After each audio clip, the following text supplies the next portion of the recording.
¿Qué tal? ¿Cómo están? Tengan ustedes muy, pero muy buenas noches. Bienvenidos a esta nueva edición de Fuego Cruzado. Vamos a tratar dos temas de mucha importancia. Uno es del ámbito local, de relevancia política e institucional. ¿Cuál es el pedido fiscal de desestimar las denuncias contra Horacio Cartes que había formulado en su momento el entonces ministro del Interior, Arnaldo Yucio? Hablamos del año 2022. Después de más de 3 años y de una larga investigación, la Fiscalía solicita al juzgado desestimar estas denuncias por infundadas. Esta decisión fiscal de pedir el desistimiento de las investigaciones que se realizaron en el caso de Horacio Cartes denunciadas por Yucio. Para hablar del tema estamos con el representante jurídico del expresidente, el doctor Pedro Ovelar. ¿Qué tal, Pedro? Buenas noches, gracias por estar con nosotros. Muy buenas noches, Benjamín. Un gusto estar en tu programa. Muy buenas noches a toda la audiencia. Esta historia arranca en enero del 2022. Por lo menos este capítulo de la historia arranca en enero del 2022, cuando Arnaldo Yucio, en una sesión sin quórum de la Comisión Permanente, formula una serie de denuncias contra Horacio Cartes. Y curiosamente, esas denuncias, que ahí las expone públicamente, no las radica ante el órgano investigador de las denuncias, que es el Ministerio Público, sino ante la CEPRELAT. Y después de un periodo de investigaciones, porque la Fiscalía interviene de oficio unos meses después, se llega a esta conclusión. Hagamos un repaso histórico para entender cómo llegamos a este estadio. Te quiero dar una novedad también en el tema, porque tenés razón, en enero del 2022, Arnaldo Yucio hace esa denuncia pública cuando es citado para dar explicaciones sobre la seguridad interna en el país por el asesinato de Vita Aranda. Correcto, otro caso. Otro caso, para eso lo citan. Pero esto empieza de lo que se tiene conocimiento formal, formal digo en una causa, en diciembre del 2021. Correcto. Cuando terminan las internas al Partido Colorado, las municipales, las elecciones municipales, comienza la campaña de destruir a Horacio Cartes. O continúa la campaña. Y hay reuniones secretas en la CEPRELAT, donde participan ya Yucio, Daniel Farías, Periosca Velasco. La que encargada de comunicación de la presidencia. La encargada de comunicación, que no se sabe qué función formal cumplía, porque incluso tenía... daba instrucciones a funcionarios del Estado, y ellos ahí comienzan ya a armar este tema que Yucio finalmente presenta en enero del 2022. Ese capítulo desconocía. Está los informes de mesa de entrada de la CEPRELAT en la investigación por persecución política contra Horacio Cartes. Está toda la documentación y los ingresos, los horarios que estas personas participaban de reuniones en la CEPRELAT para ya ir armando injustificado, ¿verdad? Porque ¿qué tenía que ver el ministro del Interior, la encargada de comunicación? Y un funcionario de la Subsecretaría de Tributación. Exacto. ¿Verdad? En reuniones en la CEPRELAT, que terminan luego, ¿verdad?, dándole sentido objetivo a esto, Farías redactando el informe de inteligencia de la CEPRELAT, no siendo funcionario de la CEPRELAT. Pero bueno, yendo a tu pregunta concreta, así se desarrollan los hechos, por lo menos a la luz de esta causa. Yucio hace una denuncia ante la Comisión Permanente del Congreso, sin quórum. Luego formaliza la denuncia ante la CEPRELAT, órgano no encargado de recepcionar denuncias.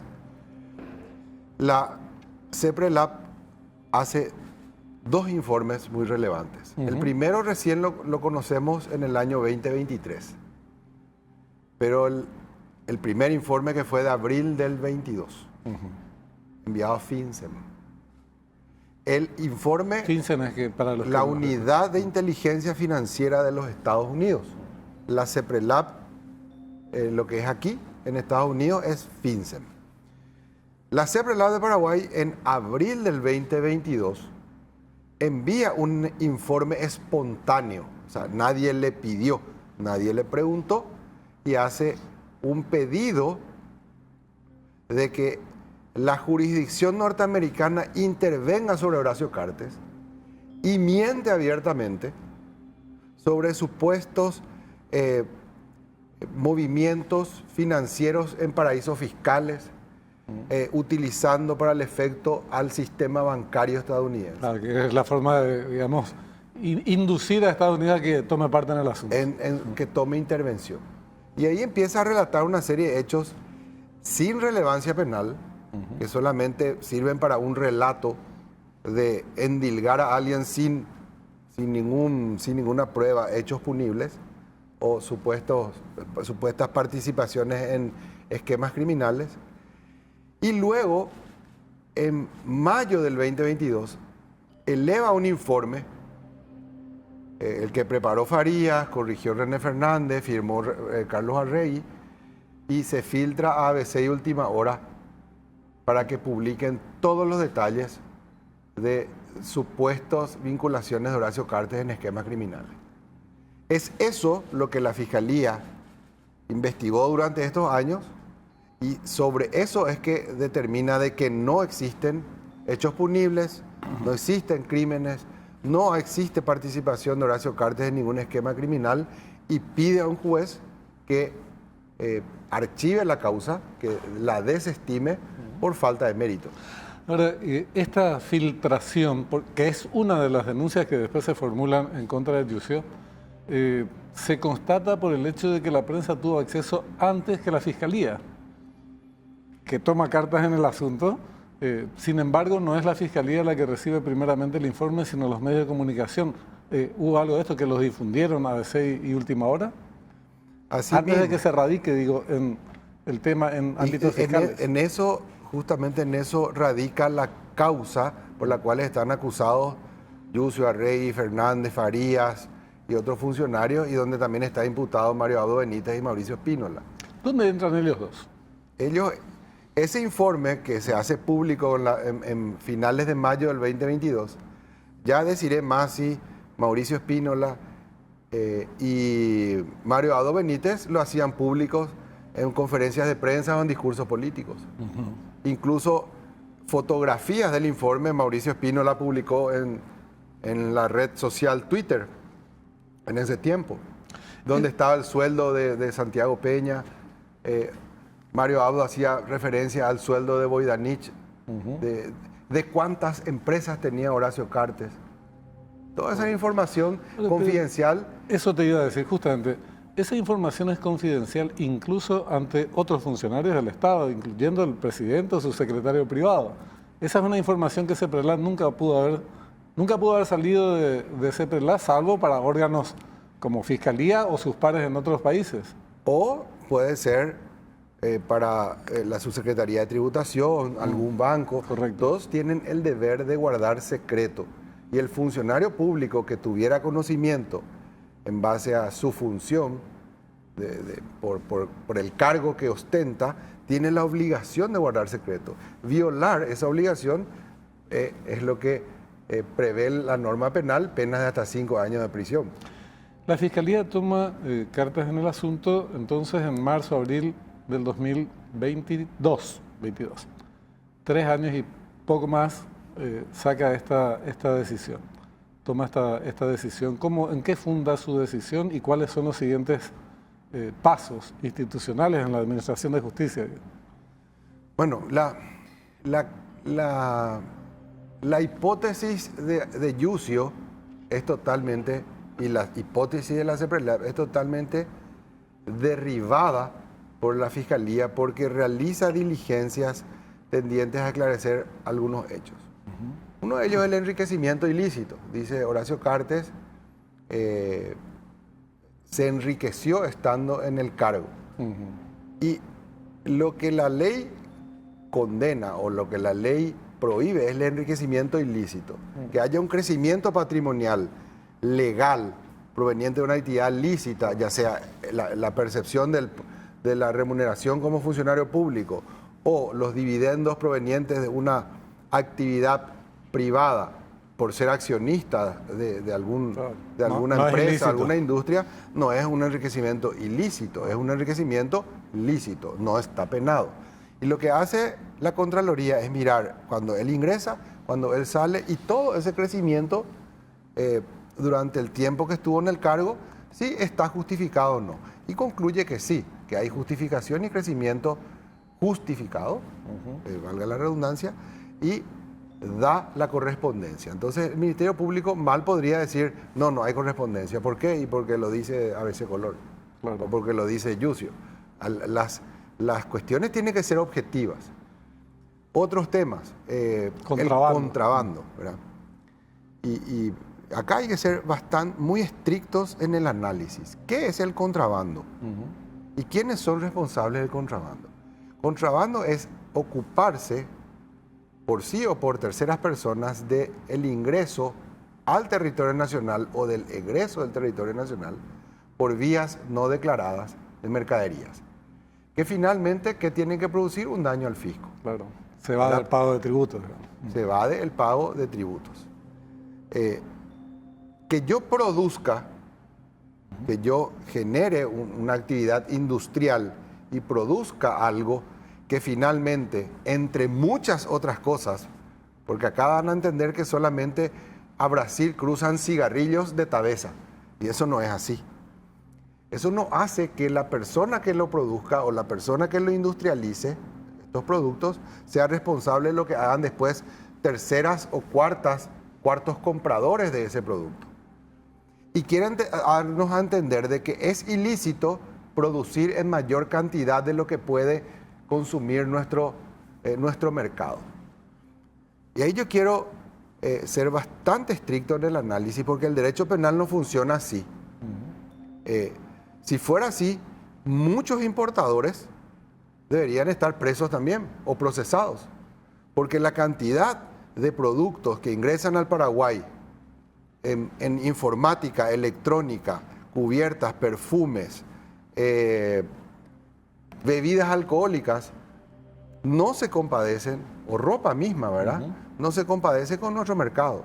¿Por qué? Porque existe el mercado de frontera, porque la gente compra en mayor o menor medida, ¿verdad? Pero es un problema del país donde ingresa. El Paraguay es un país importador, paga sus impuestos, paga sus tributos. No se puede hablar de que eso es contrabando, porque la figura de contrabando no está descrita de esa manera. Y además es una cuestión de sentido común también, Pedro, porque nosotros recibimos muchos productos somos destino de muchos productos de contrabando. Por ejemplo, para la industria avícola le perjudica enormemente el ingreso masivo de pollos provenientes de Brasil, pero a nadie, ningún fiscal, ni a ningún político, ni a nadie, funcionario del Estado brasileño, se le ocurrió denunciar la Perdigão, ¿verdad? En ningún momento se les cruzó por la cabeza tal cosa. O decir, justo yo publiqué hace unos años, justamente ABC publica, dice, solo el 10% de los celulares que ingresan al Paraguay quedan en Paraguay, dice.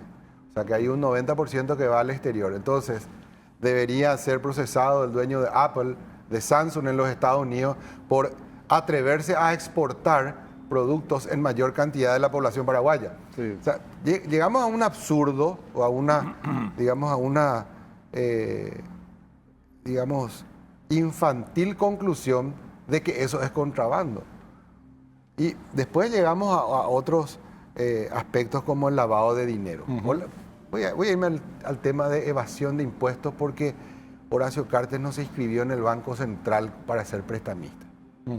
Primero, hay confusiones así bastante básicas sobre el concepto fondos a percibir.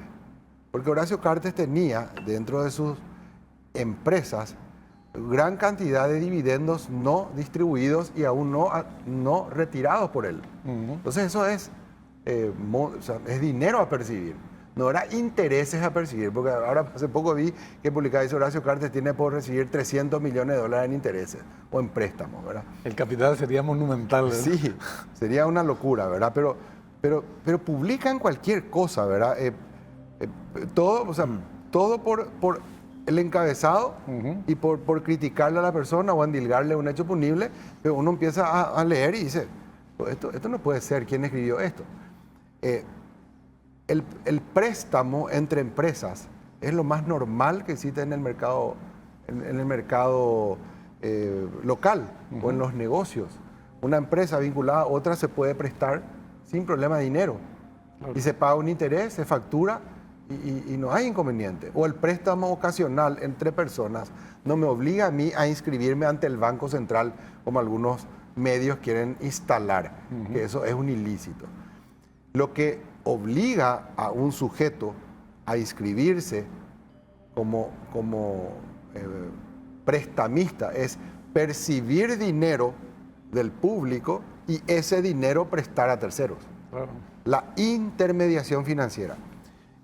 Todo esto está analizado, todo esto está desmenuzado en la desestimación. Y realmente, ¿qué se puede decir al respecto? ¿Verdad? Se adecua a la ley, se adecua a las normas, no es delito, hay que desestimar. Ahora, ¿cuál es el siguiente, digamos, escenario en términos del curso que sigue esta investigación? ¿O cómo se trata el pedido, el requerimiento fiscal de dejar sin efectos esta denuncia? ¿En qué instancia se define esto? El Ministerio Público es el encargado de investigar según la Constitución y las leyes. Una vez que llega a una conclusión, sin que exista posibilidad de proseguir el proceso, porque no es un hecho punible, pide al juez penal de garantías la desestimación. El juez tiene dos caminos. Pedir al mismo fiscal que se ratifique o rectifique. Luego al fiscal general del Estado, si hubo ratificación, que se ratifique en lo que hizo el inferior o rectifique en lo que hizo el inferior, en cuya situación el juez debe resolver conforme pide la fiscalía, no tiene otra salida.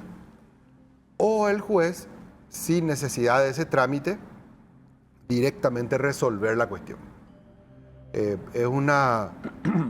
Si tiene alguna duda, quiere hacer alguna aclaración, el juez lo puede hacer perfectamente a través de este trámite. O si no tiene dudas, puede resolver directamente la cuestión para con ello cerrarse definitivamente la causa. En la radio me decía, no hay plazo, pero a juzgar por la experiencia, digamos, ¿cuánto tiempo puede llevar esto? No, yo no creo que pueda acceder de un mes y medio, depende de la carga laboral del propio juez también, ¿verdad? Claro. El caso es complejo, es simple, pero con mucha complejidad de diligencias y de elementos, por lo que habría que tener cierta, entiendo yo, paciencia para que el juez pueda leer y entender y hacer una buena resolución. Arrancábamos por el tema de la denuncia radicada por Giusio en enero del 2022. Decíamos, la finalidad evidente no era, por lo menos como prioritaria, la investigación judicial a nivel local. Si no, lo hubiera llevado al Ministerio Público de entrada sin necesidad de barullo ni tomar otros cauces, otros caminos. ¿Cuál era la finalidad? ¿Qué arrancó con ese proceso que vos decías que en realidad no empezó en enero, sino ya en vísperas de fin de año, en diciembre del año anterior? Todo tenía que ver con la cuestión política electoral, Benjamín. Había un acuerdo de medios de comunicación con el Ejecutivo y con la oposición. Este acuerdo es evidente. ¿Quiénes iban a ser los ejecutores? Este grupo de los que están hoy acusados, los que tomaron la posta pública, digamos. Los medios fueron los aliados, algunos periodistas fueron los aliados para que esto tenga la repercusión política, mediática, que pretendieron que tenga para que incida en el electorado y en las elecciones. No servía de nada ni la sanción, ni las investigaciones, ni los informes de inteligencia, ni los procesos en fiscalía, porque finalmente no era ese el objetivo, digamos, inmediato. El objetivo inmediato era afectar al movimiento Honor Colorado, destruyendo al líder de su movimiento, a Horacio Cartes, afectar la candidatura de Santiago Peña, en un principio de una manera solamente política y luego ya económica cuando viene la sanción de la OFAC. Hubo un ejecutor extranjero que fue Mark Osfield, que fue el que junto con este esquema local, programaron, diseñaron y ejecutaron el plan para fundir a Horacio Cartes. Claro, porque permitime, solamente para ubicarnos en el tiempo, diciembre empiezan a orquestar la cuestión, enero se hace pública la denuncia, se radica ante CEPRELAT, se prepara el informe, después se filtra en mayo. En julio sancionado a Horacio Cartes. En marzo llega Osfil a Paraguay, del 2022. La primera reunión en una radio del Grupo Bierzi, reunión pública. Y a partir de ahí empiezan las reuniones con él, entre el Ejecutivo y él, el agente de la embajada con referentes locales, y comienzan los informes. ¿Qué es lo que determina que desde Estados Unidos le llamen la atención y digan, sí, vamos a dar el paso? Es el tema del supuesto vínculo terrorista de Horacio Cartes a través del avión iraní. El famoso avión iraní que no era iraní, ¿verdad? Así es. Que en realidad acá vino con un avión venezolano y pasó todos los controles del gobierno de Mario Abdo Benítez. No, ni Tabesa ni Horacio Cartes, mucho menos, que nunca estuvo en la parte operativa de la empresa, de la industria, tenían conocimiento ni capacidad de poder conocer acabadamente el origen oculto del avión. Y en realidad el tema de la tripulación, que era desconocida para la empresa Tabesa, no fue el motivo de la llevada del avión a Estados Unidos para el desarme el deshuese, creo que deshuese. No sé por qué es deshuese, pero sí, suena feo. Suena feo, ¿verdad? En realidad es una sanción similar a la sanción de la OFAC, donde se busca incautar y está dentro de su marco legal y sus posibilidades. Pero así como Tabesa envía esos productos porque su cliente contrató el avión, el mismo Volkswagen en México contrata el mismo avión para enviar repuestos a Buenos Aires, claro, donde cae finalmente el avión. Pero en resumen, ese caso del avión... Nadie fue acusado por terrorismo en la Argentina, ¿no? Nadie. Yo no sé si finalmente lo son, ¿verdad? Podrían serlo. Argentinos sí, que importaron esos productos, que ni utilizaron los que ese servicio. Ni los que exportaron. Sí mismo. ¿Verdad? Que son los mexicanos que exportaron productos, ¿verdad? Acá hay una serie de mentiras y de engaños que página 12 de Argentina, medio, entiendo que digital. Las dos versiones, las dos versiones, muy cercanos al kirchnerismo, Alberto Fernández. Revela de que Mario Abdo dijo, voy a usar esto en contra de Horacio Cartes. Que lo dijo porque coincidentemente estaban juntos cuando salta la noticia en una cumbre en alguna ciudad argentina. Decime, entonces, la primera sanción en julio, 22 de julio me parece que fue, ¿verdad? Sí. 22 de julio, cuando le declaran a Cartes significativamente corrupto, Visa y compañía, todo el ruido, sería la consecuencia de esta orquestación en donde se basan en el informe de CEPRELAT, preparado por el equipo encabezado por Yusio, más el tema del avión iraní. Esas son las dos El avión es lo que termina, y vemos en la misma redacción de la sanción, de la declaración de significativamente corrupta en la mención sobre terrorismo. Sí. Y empiezan a especular cuestiones como que no, la ruta que se usa para el contrabando es la misma ruta que usan. Todo eso son inventos y adecuaciones al relato, una vez que fue totalmente destruida el relato del tema del vínculo a través del avión. Claro. Después siguen las medidas persecutorias porque con este trasfondo electoral, como vos señalás, no se les aclaraba en términos positivos y fueron escalando las medidas. Porque en enero se toman nuevas medidas contra Horacio Cartes, hablamos ya de enero del 2023, y después en marzo contra esta vez, en vísperas ya de las elecciones. Resulta que el primer plan fracasó. La declaración de significativamente corrupto de julio del 22 era para afectar la candidatura de Horacio Cartes como presidente del partido y la candidatura de Santiago Peña para presidencia de la República. Ambos proyectos mediático-políticos fracasan. Claro. Y ahí hay que elevar la apuesta. No. Ahora vienen las generales, la alternancia es necesaria en el Paraguay, hay que afectarle económicamente a la fuente, ellos llaman de financiación del movimiento y del partido, y viene la sanción de enero. de OFAC de enero, después de las internas y después que Horacio le ganara por amplia mayoría a Mario Abdo Benítez.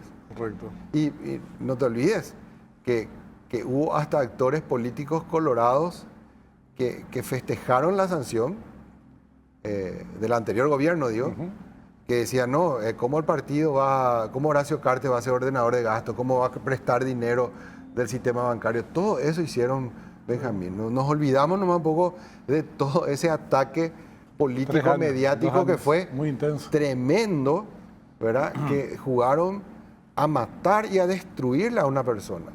Y no olvidemos todo lo que se venía siempre, ya viene el avión de las Fuerzas Aéreas de Estados Unidos, sí, la extradición ya está en la corte, naranja, ya llegó, ¿verdad?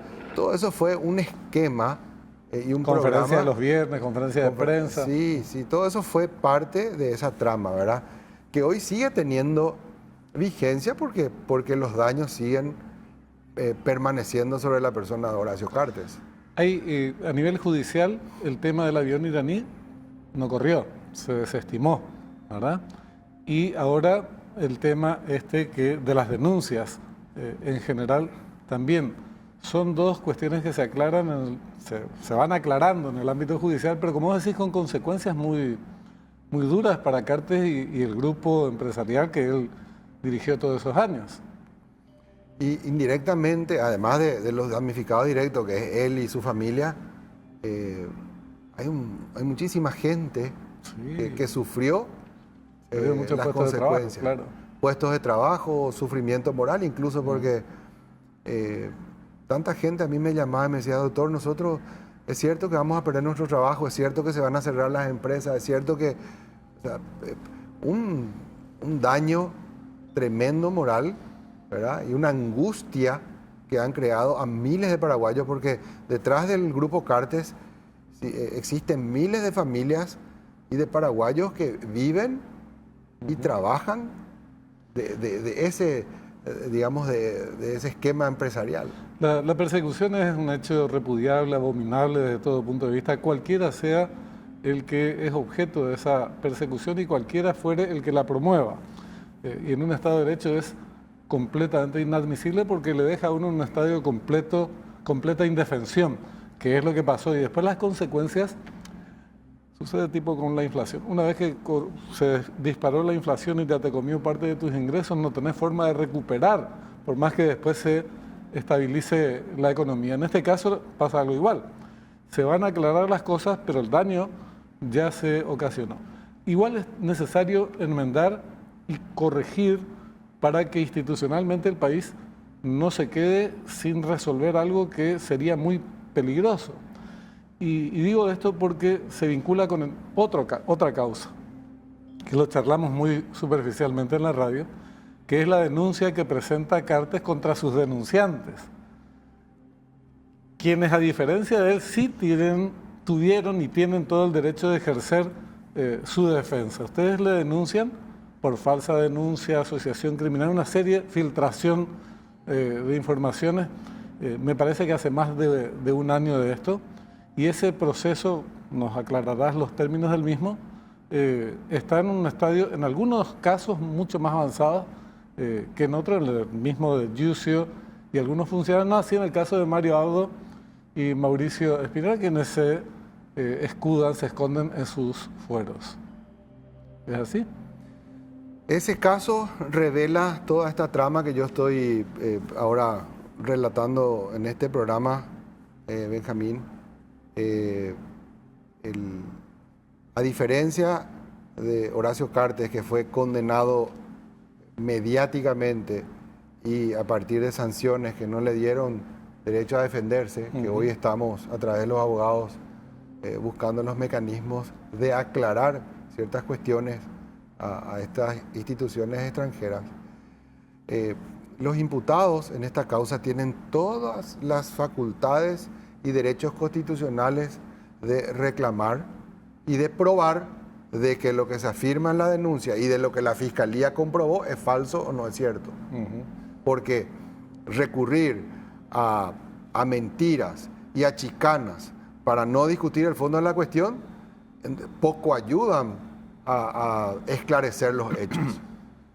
La cantidad de incidentes, recusaciones, apelaciones sin sentido, reposiciones sin sentido, que son recursos procesales presentados en la causa, que ya me olvidé si son 50 o 100,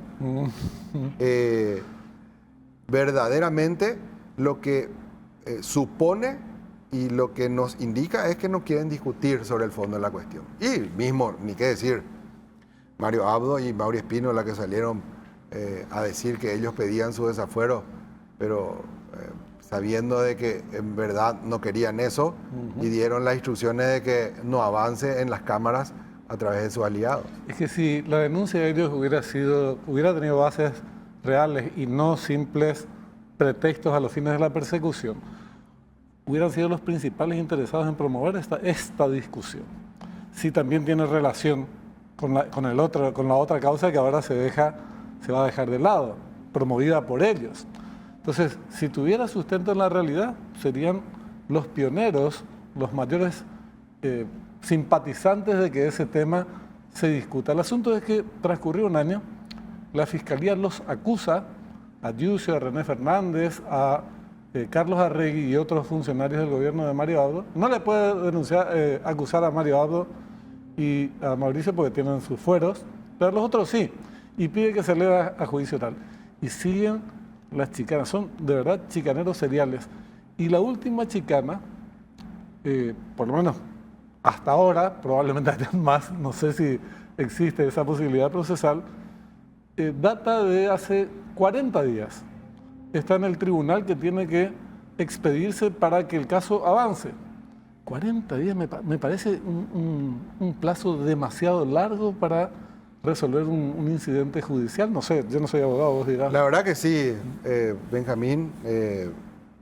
En todos los casos, los jueces, la Cámara y la Corte han rechazado las chicanas, pero en este último caso excede ya cualquier plazo razonable, por un lado, y por otro lado, ¿cómo se puede parar la chicana, verdad? Existen algunos mecanismos que son las sanciones a las partes. ¿Eso es por litigar de mala fe? Por uso abusivo del derecho y mala fe. Entonces, yo creo que nosotros no somos, digamos, participantes directos de la causa. Sí, como denunciantes, el presidente como víctima tiene derechos procesales, pero no de intervenir directamente en el proceso. Lo hace el Ministerio Público como titular de la acción penal, y entiendo que el Ministerio Público es el encargado de instar eso. Verdaderamente una vergüenza. Y si se resuelve como se va a tener que resolver en algún momento, esperemos que no pasen otros 40 días para que el tribunal se despida sobre este incidente en particular y se rechaza. ¿Cómo sigue esa causa en particular? ¿Tenés en mente el momento? No, hay que hacer la audiencia preliminar.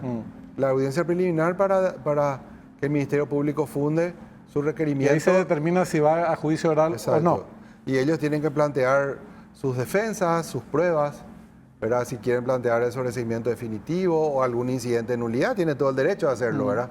Ahora el juez es el que va a resolver finalmente si lo que el Ministerio Público sostiene tiene sustento válido como para elevar a juicio oral.